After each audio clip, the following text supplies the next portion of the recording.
असं तुम्हाला वाटतंय, असं काही नाहीये। तुम्ही जे दाखवताय किंवा ज्या बातम्या तुमच्या माध्यमातून येतात ते काही सत्य नाहीये असं मला या ठिकाणी सांगायचंय। आणि येणाऱ्या दिवसामध्ये लवकरच संपूर्ण त्यांच्या सेनापतींचं मंडळ त्या ठिकाणी दिसेल। मी असेन किंवा नसेन, 3-3, 4-4 टर्म आमदार झालेल्या महिला आमदार आहेत। आजही सगळ्यात जास्त महिला आमदार या भारतीय जनता पार्टीच्या आहेत। देशातल्या 50% महिला यांनी बाबासाहेबांना रोज वंदन केलं पाहिजे असं माझं म्हणणं आहे। कारण जगातली पहिली ही अशी डेमोक्रेसी आहे ज्याच्यामध्ये अगदी पहिल्या दिवसापासून महिलेला मतदानाचा अधिकार जर कोणी दिला असेल तर तो बाबासाहेबांनी दिला। आणि त्यामुळे या देशातल्या 50% महिला या मेनस्ट्रीम मध्ये आल्या, मुख्य प्रवाहात आल्या, नाहीतर चूल आणि मूल याच्या पलीकडे महिला गेल्या नसत्या। हे अगदी त्रिवार सत्य आहे। आज आम्ही या ठिकाणी आलो, बाबासाहेबांना अभिवादन केलं, नमन केलं, वंदन केलं आणि आता या ठिकाणी बाबासाहेबांनी जे आम्हाला द्वार उघडं करून दिलंय प्रगतीचं, त्यावरती चालत शेवटच्या महिलेपर्यंत पोहोचण्याचा आमचा प्रयत्न आहे। तिला मदत करण्याचा प्रयत्न आहे, तिच्या आयुष्यामध्ये सुधार आणण्याचा, तिच्या आयुष्यात आनंद आणण्याचा आमचा प्रयत्न आहे। थँक्यू।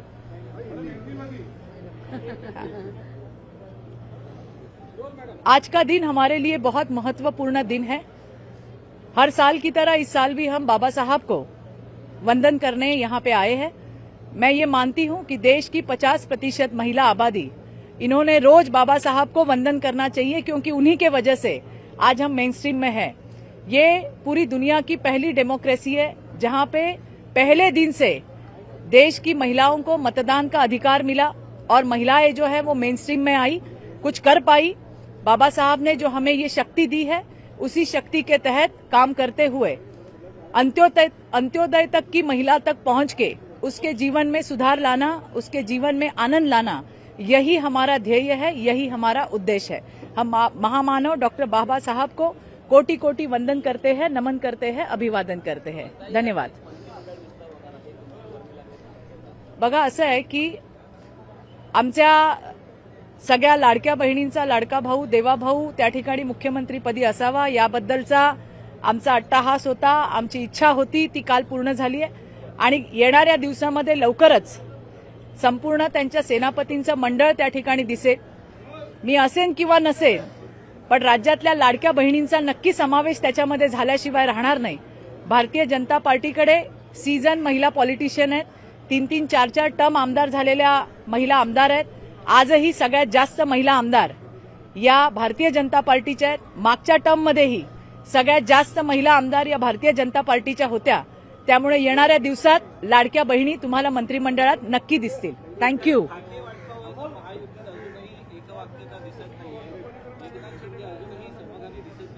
असं तुम्हाला वाटतंय, असं काही नाहीये। तुम्ही जे दाखवताय किंवा ज्या बातम्या तुमच्या माध्यमातून येतात ते काही सत्य नाहीये असं मला या ठिकाणी सांगायचंय। कालचा शपथविधी तुम्ही पाहिलात, अतिशय खेळीमेळीच्या वातावरणात झाला। त्यानंतरची पत्रकार परिषदही तुम्ही पाहिलीत, जी अतिशय चांगल्या पद्धतीने झाली। महाराष्ट्रामध्ये प्रगतीवरती नेण्यात एकनाथरावांचंही मोठं योगदान आहे, अजितदादांचंही मोठं योगदान आहे। आणि आता बागडोर जी आहे ती आमचे लाडके भाऊ देवाभाऊंच्या हातामध्ये, आणि येणाऱ्या दिवसामध्ये या तिघांच्या मदतीने महाराष्ट्र प्रगतीपथावर जाईल हा मला विश्वास आहे।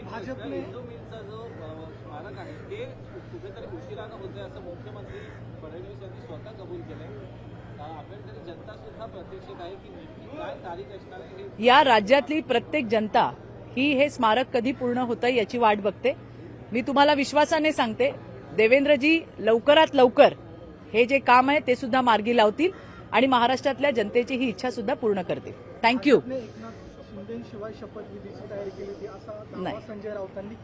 अहो, कुणाचं नाव कुठे घेताय? चांगल्या पवित्र ठिकाणी मी आलीये, कुठे गटाराचं नाव घेताय? प्लीज। थँक्यू।